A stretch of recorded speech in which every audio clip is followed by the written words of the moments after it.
All right, I'm recording. Okay. And take it on the road there, buddy. Or wait, we need to start. Venya.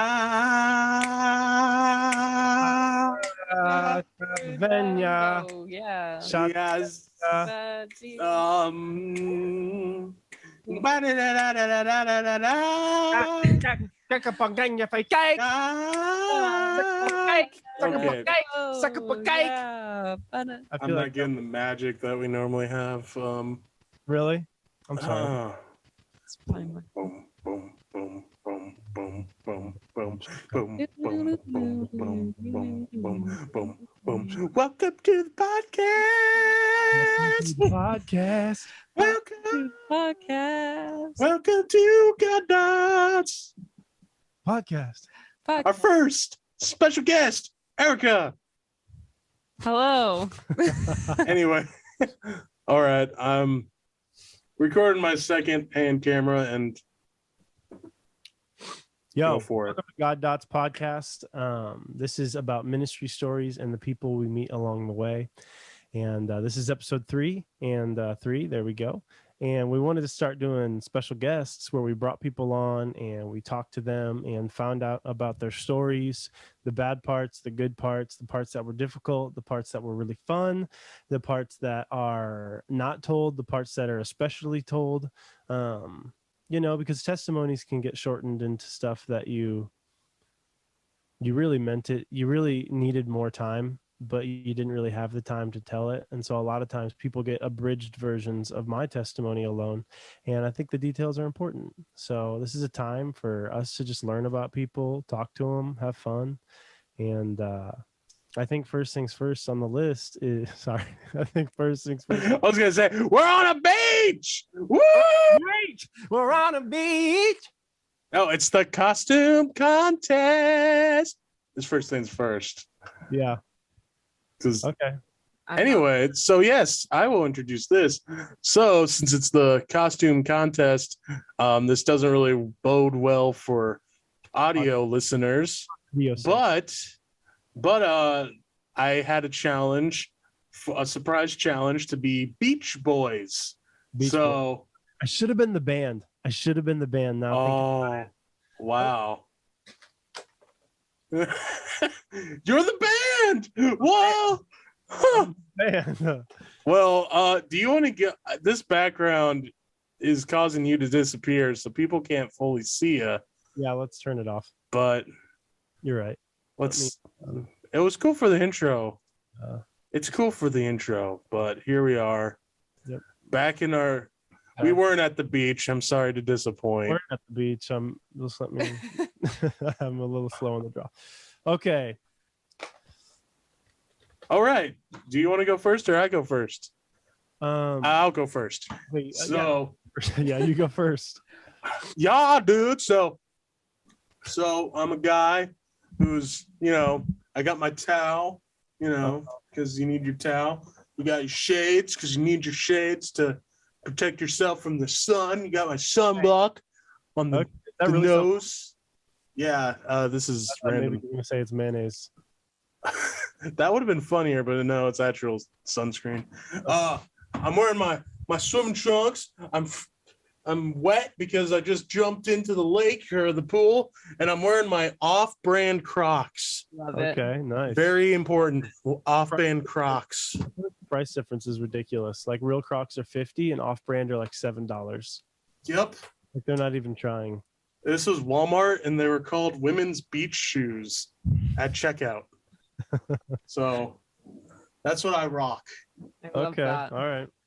Okay, well here's me.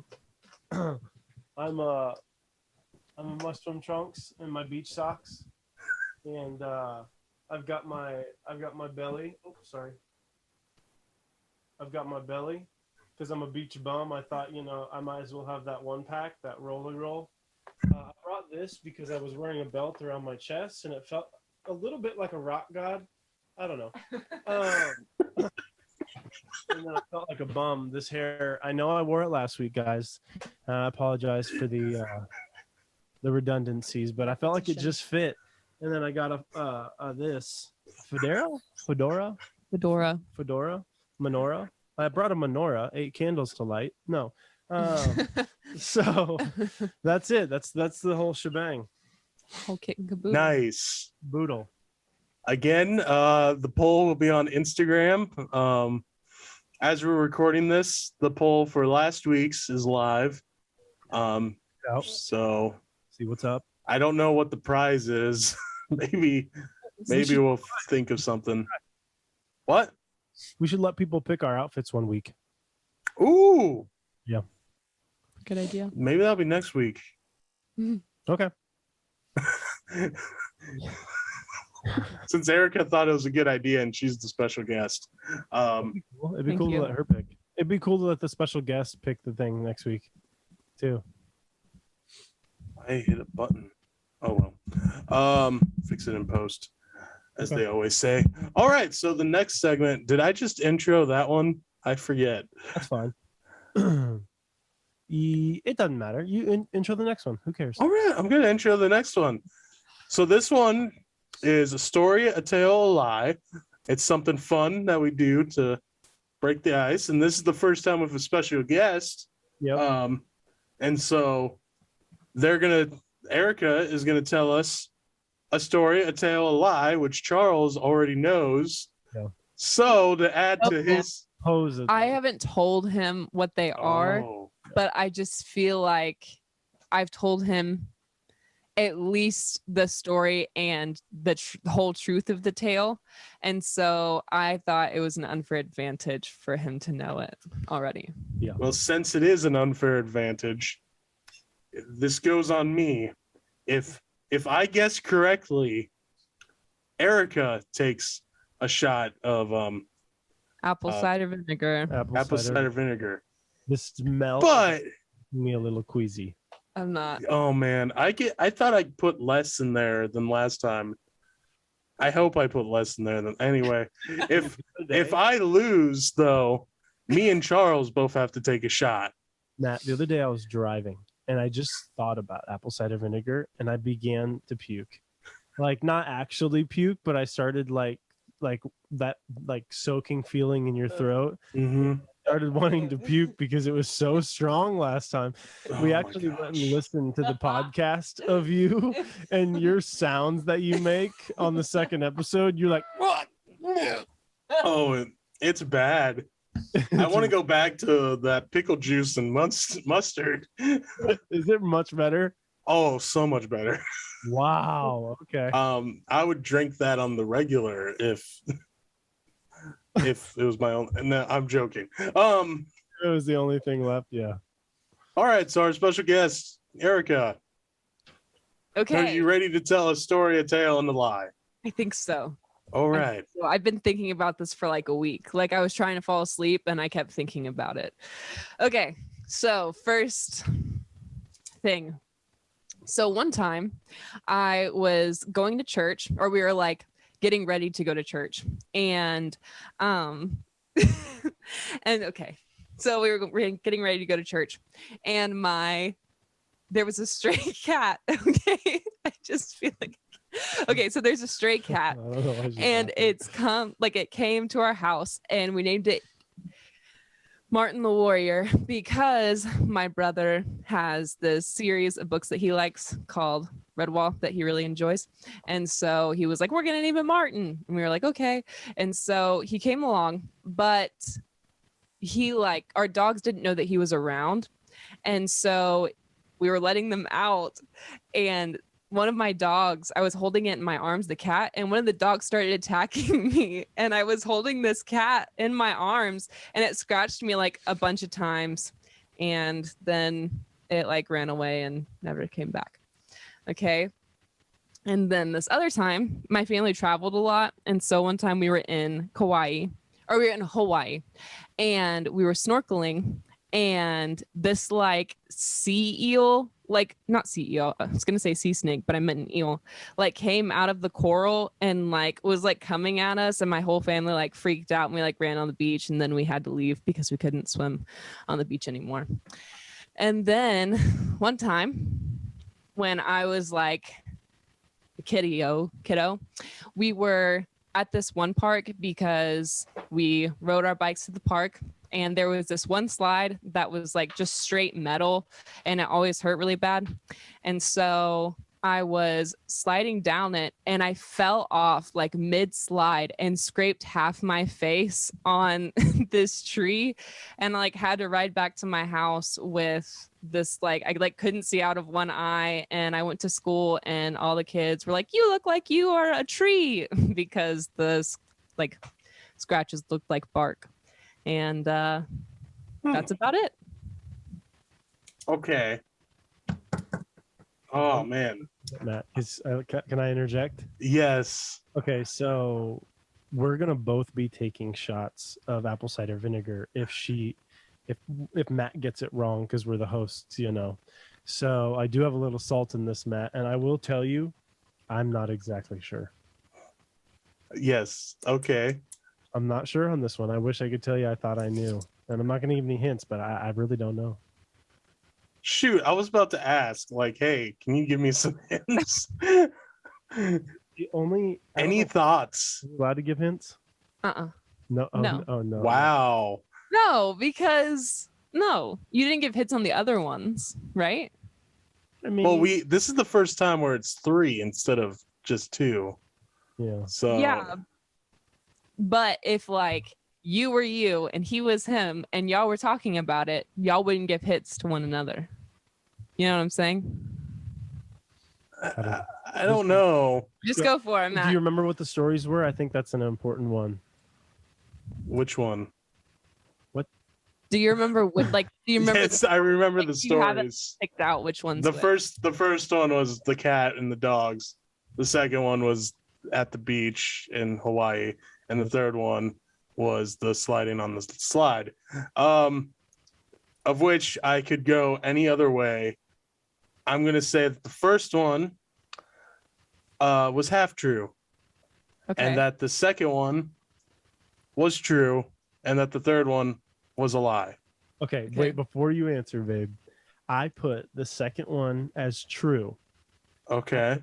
First one, as I wasn't sure. I think it's the tail, and I think maybe the last one's a lie. But the last one felt so true.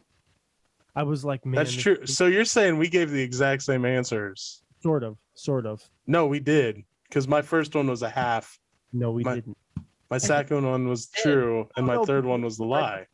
The first and third down, I had them like if either or. Well, yeah, that's the same.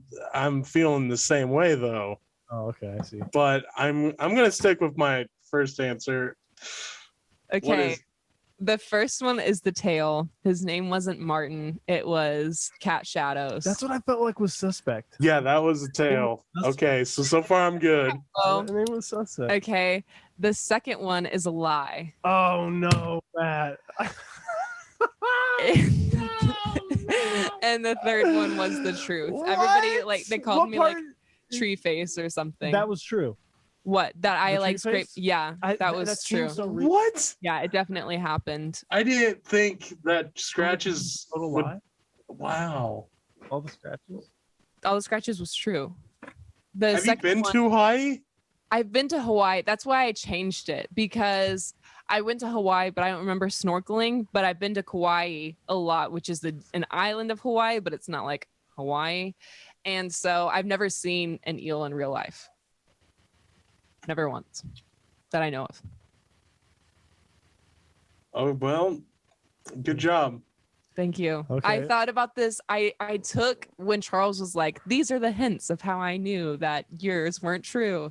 And I was like, I'm going to put detail in every single one of them so that you wouldn't know. So that's what happened. Wow. Well, that sucks. That sucks for us. Do you guys want to do double or nothing? We'll fill our glasses twice as full, and then No, Absolutely not. no, that's Okay. not even a question. It might be a little redemption. I don't think so. You I'm just not- want to torture your wife. Not That's gonna not do it. good. Okay. Oh, Matt, we have to do it. Well, you want to dink it? Ding. Matt, I'm not That's- excited. No, the smell is making my mouth water. I'm feeling bad. I'm Feeling bad. Can I also say a side note? I watched a video on YouTube about what rots your teeth the fastest. Oh, and no. vinegar. Even faster than Coca-Cola. What's They took happening? out the tooth from the Coca-Cola and they scraped it and it was black, but it wasn't destroyed. But vinegar, the tooth completely disintegrated. So you're saying next week you should drink something else? No, I'm saying next peak. Wow. You know what I mean? Let's climb this bad boy. Next week, I'm going to need dentures. Wow. Okay. Let's drink. 3, 2, 1.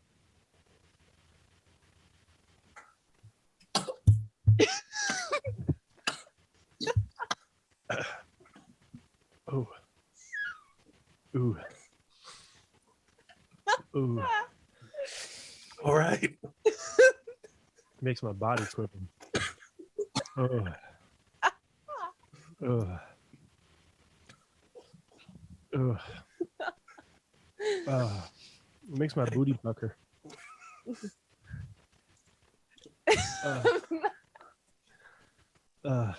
Okay. Gives me the shakes, like in a weird way. Makes me feel like jiggling. Did you drink the same thing I drank? Yeah, apple cider vinegar. Why? It seemed fine. Maybe I'm not very external about it. He's not super external about most things. Oh, I'm trying to be extra, because for the podcast, but it's really bad. It is bad. I feel like you just went to the kitchen and grabbed apple juice and put some vinegar in it, like just a couple drops, and you're just like, oh, that was I terrible. poured it. I promise it was. Yeah, she poured it was Oh, real. Okay. No, horrendous. It is. I have some right here. It's real. I was prepared-ish to drink it Okay. if I had to. Let's do double or nothing. Double or nothing. No. No. We're gonna tell Erica a story, a tale, and a lie. And if she gets them wrong, then she has to drink. No. What do you mean, no? I mean, no. Dude, dang it. Do you have anything set up? No. No, not a thing. It'd be cool if me and you had like stories that involved each other and the creative department. But Oh wow, that would be cool. Okay. next week we'll think of something. All right. You doing story time or am I doing story time? What? Story? No, I thought this was Erica. No, I know, but who's introducing? Oh, you are. Because she's your wife. Got it. Okay. Woohoo. All right, guys, this is story time. You have 20 to 40 minutes on the clock. Give us your ministry experience, the nitty gritty, the boring, the untold parts, the awesome parts, everything. And really the goal of this, I guess, in my eyes, and I've talked to Matt a little bit about this, but I enjoy when things are brutally honest.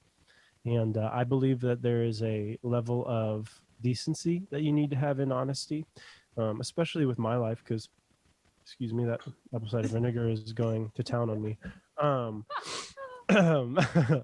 There's a level of decency that you need to have when you're talking about honesty, especially in somebody's life that's been really rough. There's some stories I've told, and people told me after, they came up to me and they're like, hey, you shouldn't have told that story.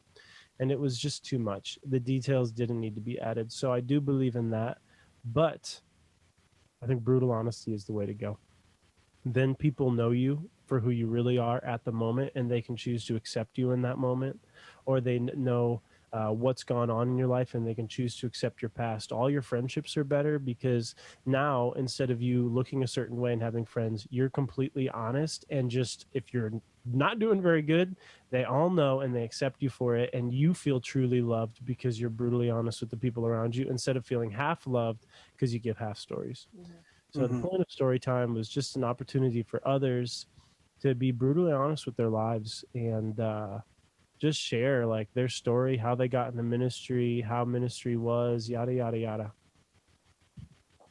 Okay. Well, so okay. So backstory to like me as a person. I grew up completely in church my whole life. I got saved when I was 2 and I got filled with the Holy Spirit when I was 4. So there's not been like a portion of my life where I haven't been involved in church or haven't seen ministry or haven't been connected to people that were churched and in church. And so in some ways, obviously it was a massive benefit because I've never known life without the Lord.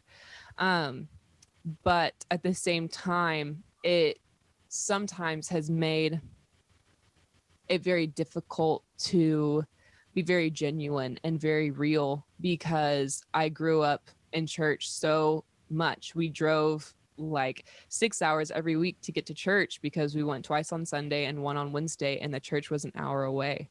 So there was like never a time where I wasn't involved in ministry. So my life looks a little different than, we listened to Charles's testimony yesterday from the podcast that y'all recorded last week, and they're just so different. There's just like such difference, because I went to C4C. That's how I found out about Go Ministries. So while Charles and Matt were at Go, I was also there for 2 years. And so I knew that I was supposed to Go at C4C 1 year. I was in the parking lot of one of the hotels that they're at C4C. And I was talking to one of my youth leaders, and I just like started bawling. And I was like, I'm supposed to Go Ministries. And I had my whole life up until college planned. I was gonna go to ORU and like major in communications and minor in psychology. And I had just so much that I had planned already. And so going to Go was going to completely change my life. So I found out that I was supposed to go the summer before my junior year. And so my junior year, at the end of it, my mom was like, oh, I set up a tour for you, which was very uncommon for you to tour when you were a junior or a sophomore. It was always when you were a senior. And so I toured, and I didn't even like it. Like, I didn't really enjoy the people very much, and I didn't like the campus, and I wasn't excited about it. But when I left, I started like just sobbing, and I was like, I don't want to leave. I know I'm supposed to be here. And I didn't even like it naturally. Like, when I left, I was like, why the heck am I crying? Like, I just knew I was supposed to be there. And so my mom, she was like, well, the Lord put it on my heart to pray about you going to Go a year early. And so we basically messaged my school, and I graduated a year early, and I went to Go Ministries at 17. And so I went straight from high school into ministry, like college, basically. And throughout my time at Go, I made great friendships, and there are people that are like super close to my heart that I'm still close with. But I don't think that I ever truly, genuinely was there 100%.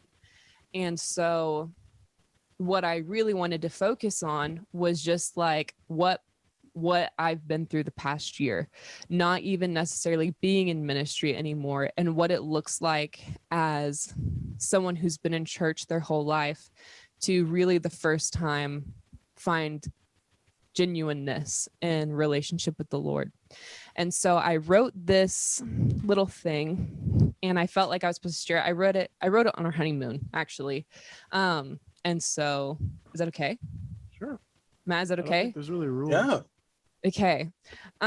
So I wrote this just in a place where I didn't really feel super close to the Lord. I knew like a bunch of answers, and I knew scriptures, and I knew what I was supposed to look like, but the inside just looked different than what I knew what to do on the outside.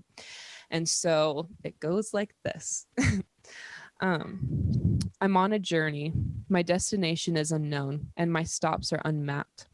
I believed to have reached my destination a while ago, but apathy can often look like arrival. With a map, tour guide, and a father, you'd think it'd be a short journey, but alas, it's claimed to be a lifelong one. This journey is not mine alone. Truly, everyone has the same to take, just in very different ways to get to the same place. I'd like to call this my journey progress report, although my progress seems to have some backpedaling attached. Where I thought I was, I'm not. Where I saw myself was a disguise of right answers and wrong heart condition. I invite you to take a road with me as I learn who I am and where I am, honestly. At the starting point, I feel unequipped, a little afraid, like a child waiting for night time to appear without a flashlight. But I don't plan to stay here. Follow along with me as I learn. And so I wrote that really, I guess, wanting to start my relationship with the Lord looking like my relationship with the Lord and not other people's. What I've had to learn personally through this is that my relationship isn't going to look like other people's relationship with the Lord. And it's not going to look like what I see on stage. And it's not going to look like what I've portrayed on stage. And it's not going to look like conversations that I've had in the past. And it's not going to look like, you know, X, Y, and Z. I think something that I've really come to understand is you don't have the same relationship with a person as everyone else. And so like my relationship with Charles doesn't look like his relationship with you. And your relationship with Pastor Josh doesn't look like my relationship with Pastor Josh. And everybody's relationship with every person looks completely different. So what is the difference between you and the Lord? How is it going to be the same? It doesn't make sense, and it's not going to. But I think so many times as Christians, we feel like, well, my relationship has to look like my favorite preacher, or my relationship has to look like my mentor. And it's just not that way. And so I'm still finding what it looks like to genuinely search the Lord, not because I'm told to do it, but because I want to. And what does real, genuine, true worship look like? Like, what do I look like in my car on the way to work? Or what do I look like at work? What does worship look like? Does it look like solely music? Does it look like just honoring the Lord in everything you do? What does that word mean to me? What is that truth to me? And I've been reading through the New Testament just for the first time all the way through because I want to. And there have been so many things that have stood out to me so much differently because it's genuine and because it's like, I can't know this. If I already know this, then I already know what it's going to say and I know the end result. Wow. And so I've had to learn what does me being humble look like? This journey has come with a lot of humility and a lot of, I don't know the answers. And I had to face this like understanding, because I feel like sometimes as Christians, we're like, well, Pharisees suck. Pharisees are the absolute worst because they knew everything, but Jesus was really cool and they were really mean to Jesus. And then you look at the church and you're like, bro, we're all Pharisees here. Every single one of us. We're not showing what love looks like. We're not being Christ. We're telling people like how they're wrong. And we're not looking at ourselves like, what does love look like in us? And how are we showing it? And so I had to recognize like there were Pharisee qualities like embedded. And that was really difficult for me because I've always wanted to be I've really wanted to be genuine, and I've wanted to look genuine, but by doing that, I put on like what I thought everybody else's genuine looked like and what everybody else's relationship sounded like, looked like. I'm just in a place of learning how to be genuine in my relationship with the Lord, because having been in church so much and so often and never not like in a position where people followed what I said, and I always led worship, and people just were like, you're going to lead this. And so it was like, I really appreciate that, but I'm really glad that I am where I am now because I'm a cleaning lady. And I remember when we first got here, I was like, I was talking to Charles and I was like, not that I'm like the coolest person ever, but I've done some really cool things. I've been to Indonesia. I got to lead worship, Matt, Mhm. Indo. I have gotten to go to a youth camp that changed my life and been, a leader there. I have done, all these things that seem like accomplishments. And now I'm just cleaning. That's all I'm doing.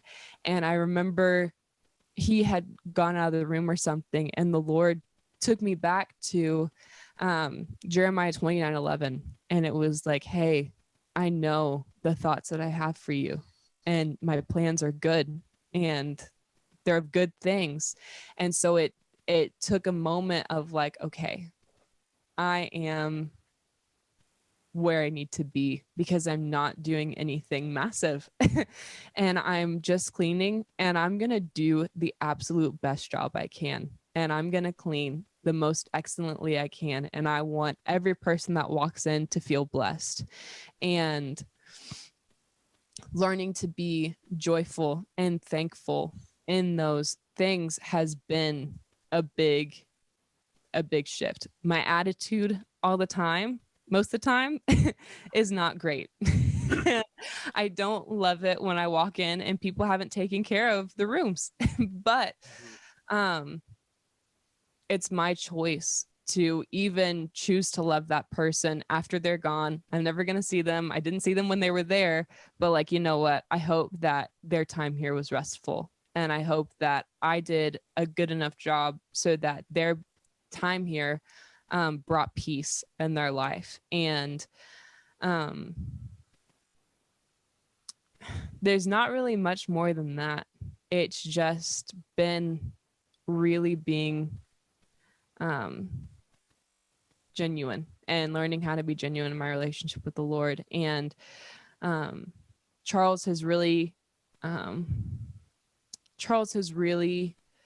what's the word? Like, he's really challenged my relationship with the Lord, because his relationship was so genuine. And there were times where I was like, I don't know anything. I'm not even a Christian. Am I saved? I don't know anything, because he was just, it meant so much to him, and it had never looked like that for me. And so, did you need something or say something? Well, I was going to say, that's so cool how you say all that. I'm just thinking it's so cool how you guys got married, because the old adage or the old saying is opposites attract. Yeah. But also just being married, you become one. And knowing Charles, he is one of, like I've said multiple times on this podcast, even, he is one of the most genuine people I know. And so Yeah. that's just amazing how God worked that out, and now you guys are the power couple, so. The power couple. Wow. Fusion. Yes. Oh, but genuinely, he really has helped me. One time I was talking to his mom, and I was like, Charles, like, the Jesus in him brings out the Pharisee in me, because he'll like bring such a genuineness to the gospel, and I'll be like, well, I know this, and this. And it was like, wow, I don't actually know anything. And I'm just talking. But it's been really cool to just be learning, and not be learning because someone told me to, not be learning because I'm in a place where if I'm not learning, it's apparent, but just because I'm not in a place where if I'm not spending time with the Lord, no one knows.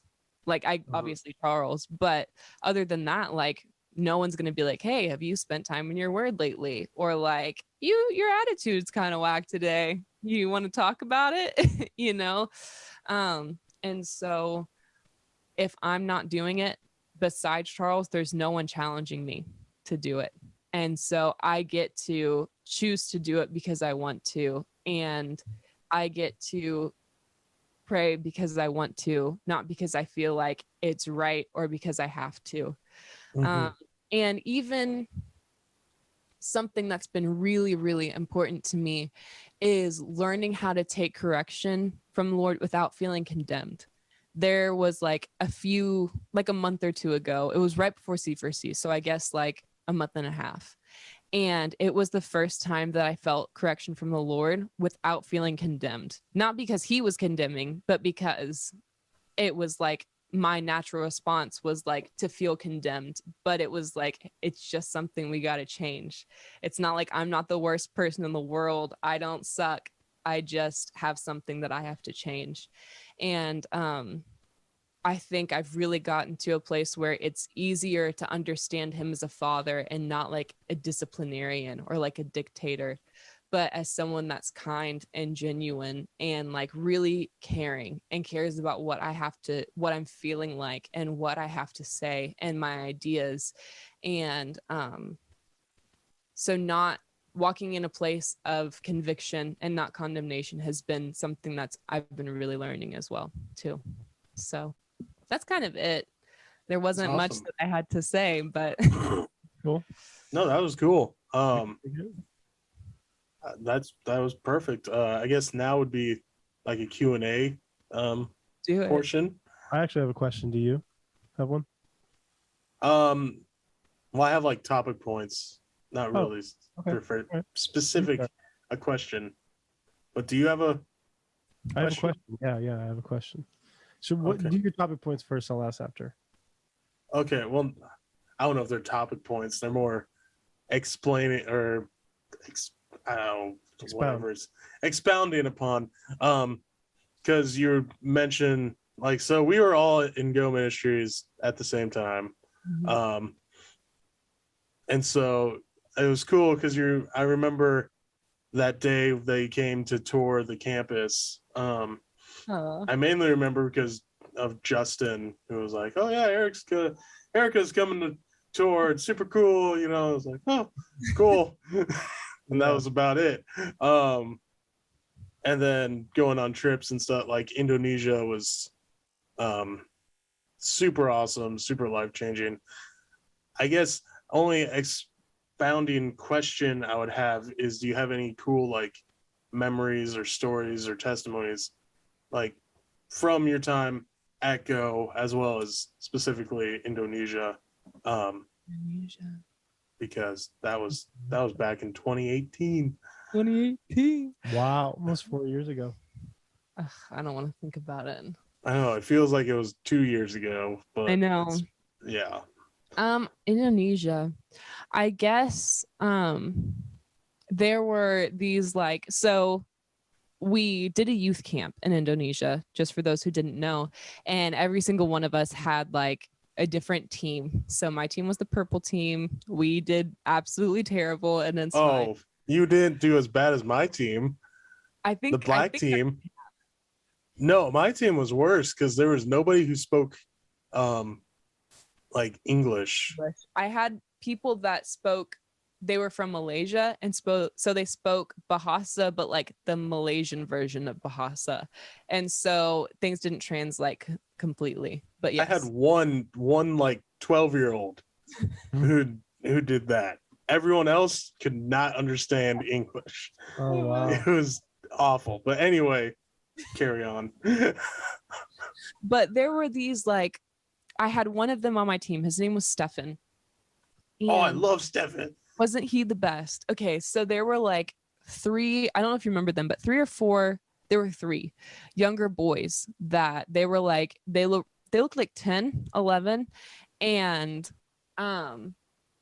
they were just, I couldn't speak to any of them, not a single one of them. I didn't know their language and they didn't know my language, but there was just like, when I was leaving, I remember I like looked at them and I was like, I love you.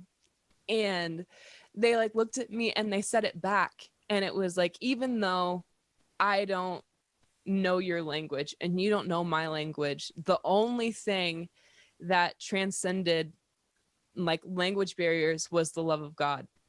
And so it was just really cool. And I cried a lot when they left. And you can like see in pictures where I took pictures with other people after, and my face was like red and my eyes were red.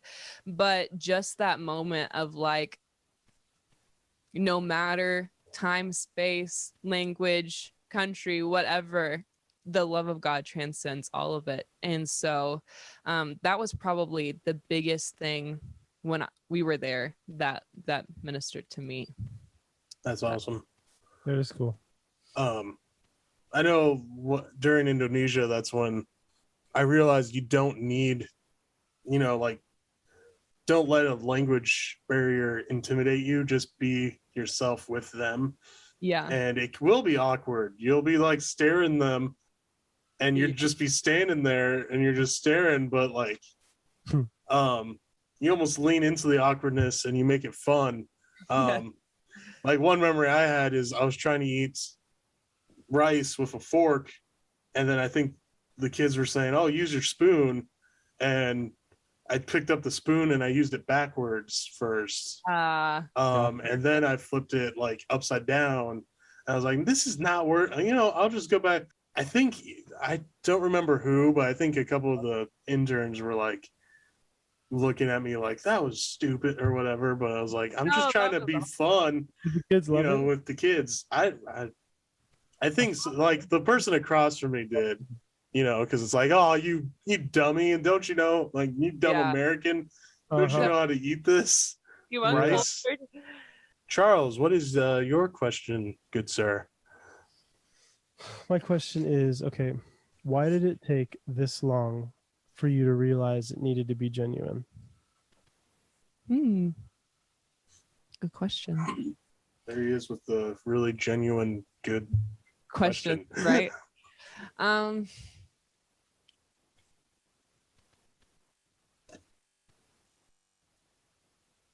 I think it was when, like, I just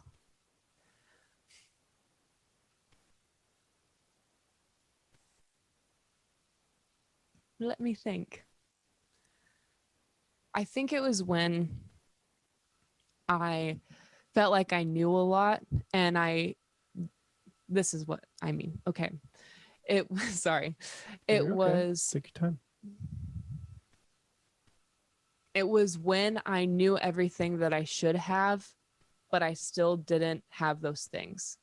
Like, because everybody had told me, like, when you spend time with the Lord, you feel joy, or like you get those things, or you have peace that passes all understanding, or you have a friend that sticks closer than a brother, or you have the Holy Spirit as a guide and a comforter. And I didn't feel any of those things, but I knew them. And so instead of them being real to me, they were just information. It was just like a formula, but I didn't know. I knew what the formula looked like, but I didn't know how to complete the problem. And so it was when I knew all the promises that I should have, but I didn't have hold of them because it wasn't real to me, if that makes sense. Yeah, for sure. That's cool that it turned out that way. One thing that a lot of people, it seems like it do, I wrote this down in my notepad the other day, is people will tell themselves specifically that they believe in God or that they believe in a promise. And then when it doesn't come to pass, they change the words. So like when somebody doesn't get healed, they'll be like, oh, well, I guess healing isn't for everybody, instead of being like, well, maybe you should change. And so it's cool that you didn't weaken the gospel, and you're like, okay, well, obviously maybe the piece is a little different than their meaning. Like they're on cloud 9, but maybe it's just like a real, like, less cloud 9 than I was thinking, and it's something more natural. So it's a blessing you decided to change instead of changing the gospel, which happens with some, For sure. That was awesome. Oh, praise the Lord. I guess another segment we have is a warning and a wisdom. So it can be based off of what you talked about, or it can just be random or whatever you feel led. But Erica, do you have a warning and or a wisdom and or something that ties together? Yeah, it's kind of both, I guess. I guess it airs more on the side of warning. But life gets complicated when things are hidden. And so, like, when you, it kind of goes back to being very genuine, but when there's parts of your life that are hidden, your life gets real complicated real fast. Because when you have a persona of who you are and people think one thing about you and it's not true, because, okay, being very like very real, I want everyone to think that I'm like perfect. Like that's one of my faults is that I want to be perfect, and I want a lot of it is so that people that have a tendency to rely on me don't feel like I can't handle it, or like I would have friends that would like need advice and I'd be like having a meltdown in high school, but no one would know because I didn't want them to feel like they couldn't come to me.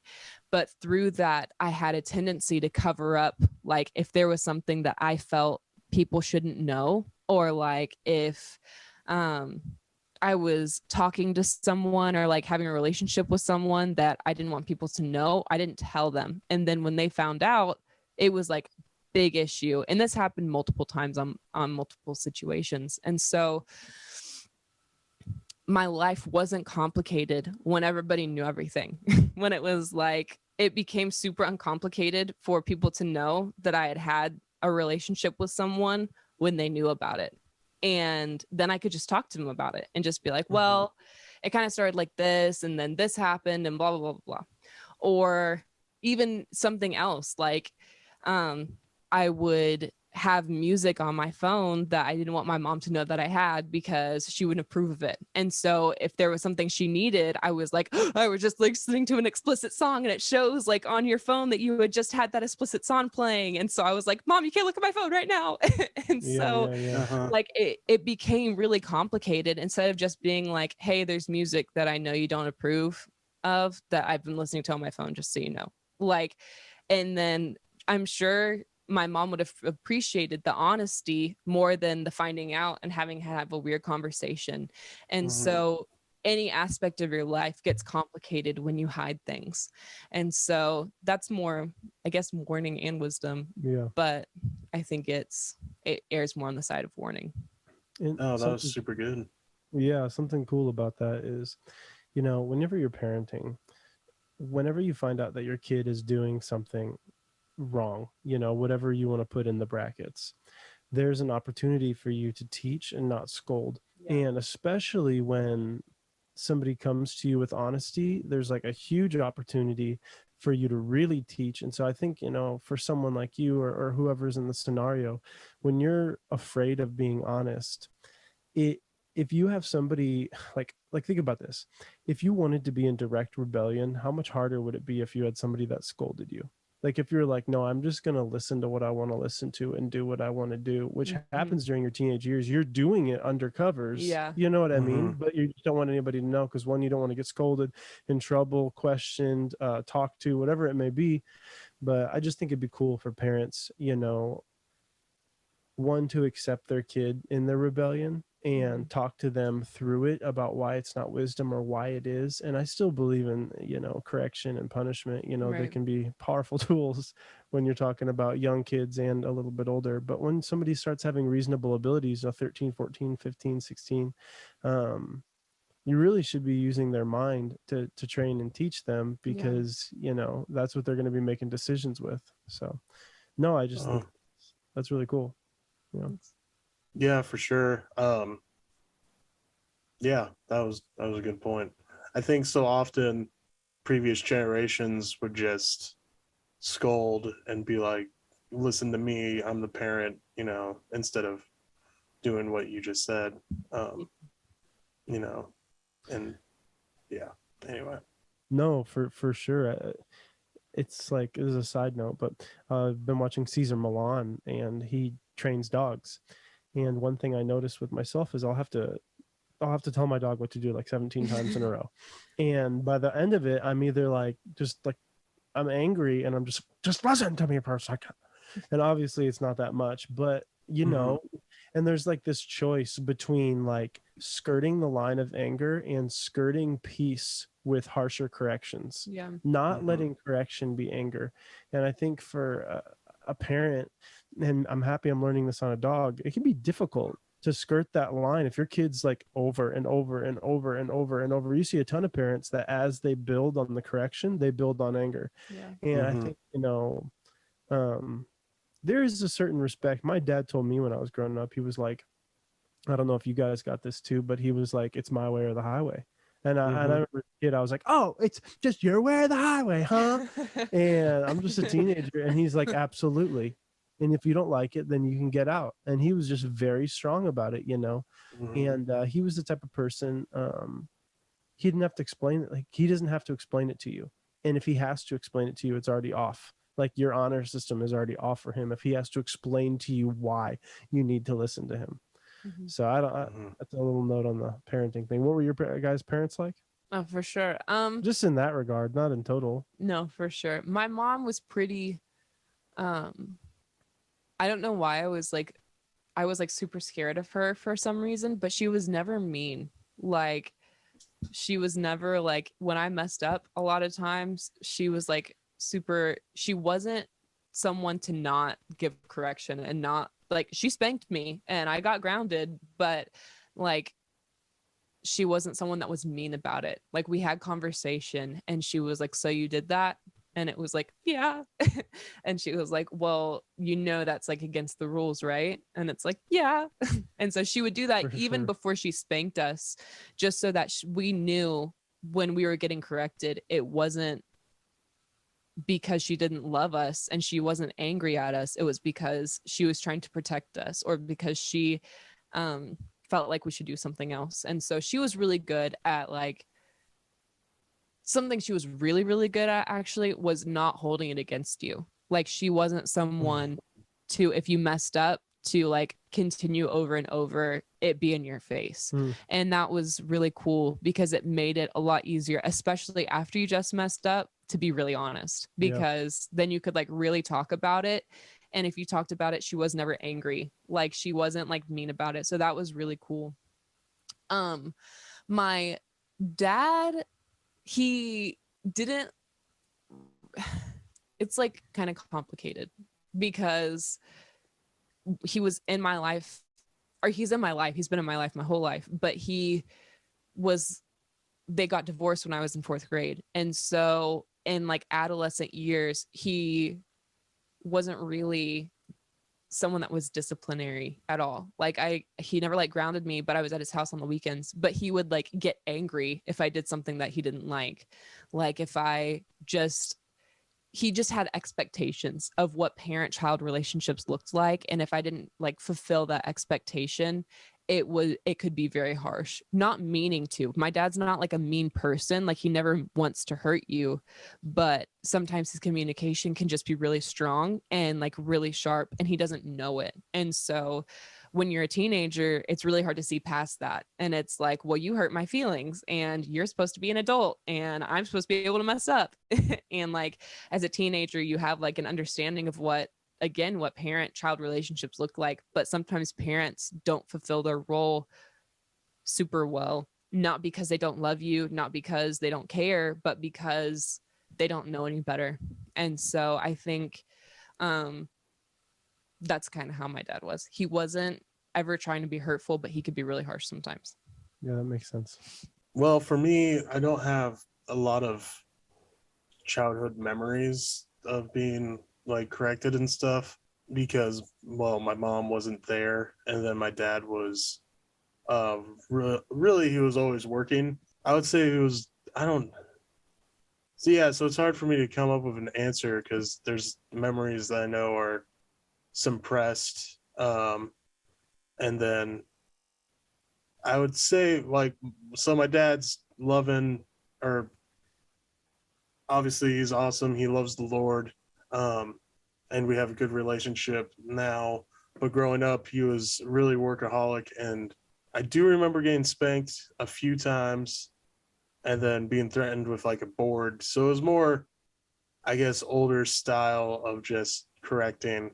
But as for memories of being corrected, I don't really have anything that stands out. Not that it was bad. Now that I'm older, I understand more of like of what he was going through and what he was thinking when I was younger. So so that has helped a lot. And then, yeah. So anyway, that was good. Well, that's the whole kit and caboodle. Whole kit and That's shebang. caboodle. Episode The whole 3. How it be. episode 3, first special guest. How does it feel being the first special guest? You know, I don't really know because I didn't have like a barometer of what like I should really be doing. Like I listened to Charles and Matt obviously, but I didn't really have like a this is kind of what special guests do. And so I kind of was just like, well, we're just gonna roll with it. Whatever there is, we're just gonna do it. So I think it's the best way to do anything. Yeah. he does think I that mean, 100%. Like when I'll see people do funerals, like they'll go up and they'll write a speech for it, and it's like, man, like all these people are crying and sobbing, and you wrote something when you weren't as emotional to give to them, but in that moment, like if you want to share their heart, you speak right now from this moment because everybody's sharing it. And so I think really like there are times for speeches, sure, because you want to hit certain topics. Like if you're like a politician, you need to talk about certain things. You need to go over certain topics. You can't just be like, yeah, let's do this thing. Like, yeah, whoa. Like it's just not gonna work, you Yeah, know. most But I think speaking from the heart is just always a win. You can't lose by just winging it, and you can lose by winging it. Actually, I've lost a few times winging it, but Yeah. most of the time, I've lost a couple jobs actually off a couple interviews winging it. But yeah, I had a job interview. I'm 18. I'll do a short synopsis. I'm 18 years old, and I'm working for T-Mobile, and I'm a fairly good employee. And the Walmart employees that I work inside the Walmarts of, I work for T-Mobile, and I go inside Walmarts and help cell phones. So the employees at Walmart start telling the AT&T rep that I'm really good at what I do. So the AT&T rep seeks me out and he goes, hey, I want to hire you as an account service representative. The job starts at $46,000 a year plus $10,000 in bonuses. It'd be a $56K a year job. And so I'm like, oh, okay, no problem. I'll wing it. And so I show up on the first interview and I'm talking to this lady. And I've never been to a 3-part interview where you do one with a single lady, one with the whole team, and then one with the boss over the whole team. So I made it past the lady. She was like, I love it, yada, yada, yada. And honestly, if I can be totally honest with you guys, I was talking through my butthole, like right through it, down my legs. Like she was, I remember at one point I was talking to her about like helping children in Africa, like no exaggeration. I don't know how it happened that way, and I know at that time in my life, I was not about helping kids in Africa. Like I'm pretty sure I did sponsor a kid in Africa. And after a while, I felt like it was too expensive and I canceled it. So at that point, I was not thinking that way. So I get to the second interview and I'm in front of like six highly professional people. And I'm sitting there and I just start stumbling over my words for like 30 minutes straight. I'm supposed to give a presentation between the difference between Apple and iPhone. Or that's the exact same thing. Lord help me. That's why I lost the job. No, between Apple and Apple and Android. And I got up there. I brought one of my dad's 1985 phones that he used to sell. It's the size of a brick. And I started telling about the dream of the AT&T or the cellular industry that's going on and how we've come so far. Well, long story short, I didn't get the job because they didn't explain anything. The guy that sought me out after, he takes me aside after the interview and he's like, I tried to have dinner with you beforehand so I could teach you and coach you through this. And I think he said like best of luck, but it was kind of like the parting statements after somebody just blew it. But yeah, that's it. Wow. Wow. That was good. Sometimes don't wing it. Sometimes don't. Oh, we were talking about winning it. That's what we were talking about. And I was gonna mention that that's how I live a lot of my life is just winning it. That's how I live my whole life. It truly is. Like before, YouTube channel that never took off the ground that me and a couple of my buddies did was Spontaneous Anomaly. It was where we just took the camera and recorded stuff, and it was fun while it lasted. It didn't last long. Needless to say, I went to Go and they went to Disciple Internship up in DI. yeah, so but that was fun. So I like living more spontaneous. So when we have guests on, I like it being free Mhm. reign. And yeah, Yeah. we can have Erica on at any time. So if you have like a part 2 that you want to share, or if we get a topic We'll do a episode one of these days. Ooh, a wedding episode.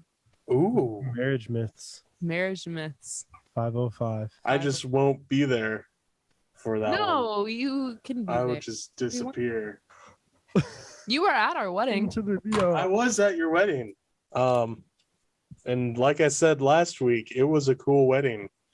It was I cool. could share photos again, but I shared photos last week. If you watch I this didn't on watch that, YouTube, yeah. yeah, just skip to the end. I posted a photo of me, you, and Erica together. I hope that's okay. No, that's awesome. Oops, So,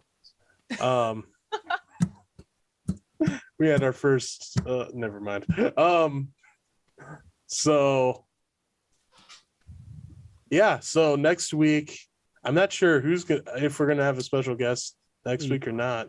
then there's somebody. Oh, that'd be cool. Get who? What was that?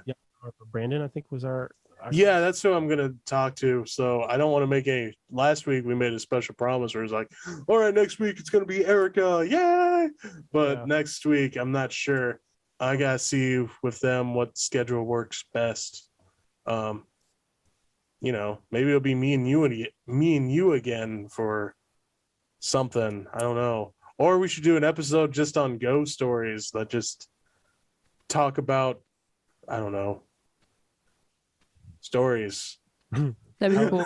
Yeah, I was thinking about it'd be fun too to do lessons you learned before 15. Oh, Because I learned a few lessons before 15. I did a couple hard ones. yeah. What'd be cool is like to interview a younger listener, if there's ever a younger listener, That and would be be- like, Cool. hey, you're a listener and we're still you're people- still a Yeah. teenager. You're still a teenager. So what's your What's your here's some take on life? lessons. I don't know. For sure. No, and I think a teenager will have more to say than you'd think. Hmm. I just don't think a lot of times people give them the space. You know, That's nobody true. tells a teenager what to do. But I think Yeah. definitely have they live. Like I know my buddy Gabe. I Love asked him. him one time and he was like 13 at the time. And I was having a hard day and I'm like 23, 24. Nah, 27. And yeah, I didn't mean that. I just forgot how old I was. And he sat down next to me and he goes, "Hey, talk to me." And the way he said it was so like I was sitting down at the seat at like a psychiatrist or something, but with somebody who loves me. He was like, "Man, talk to me." And it honestly taught me that I should kind of push for people to open up a little bit in a really gentle way, instead of if somebody like doesn't talk, I don't say anything. And so I started saying, "Talk to me," after Gabe did that, and he was only 13. So I think, that'd be a great idea. Have Gabe's kids on. awesome. Huh. I love him so much. That'd be cool. Yeah. I'm thinking of, I won't say his name. I don't know if they listen to the podcast. Actually, no, they do listen to the podcast. But I was hanging out with a family and their oldest son, who was 16. It was just cool listening to how he talked and how he was raised up right with his family, trusting in God for everything. And so he has a very good word life / just talking to God late at night, and gets cool revelation late at night, and then shares it with his mom and his family. And it would just be cool to interview him at some day. I don't know, maybe whenever it's good time for him / whenever it's culture, because we're not just gonna interview kids off the street, I guess. I don't know, for sure. But anyway, that was a cool podcast. All right. I feel like we don't know how to ever close this. That was weird because I didn't hear the slap of the hand. Yeah. All right. High five, guys. Everybody in. Everybody in. This is episode 3, God Dots, Ministry Stories, and the people we meet along the way. Bye.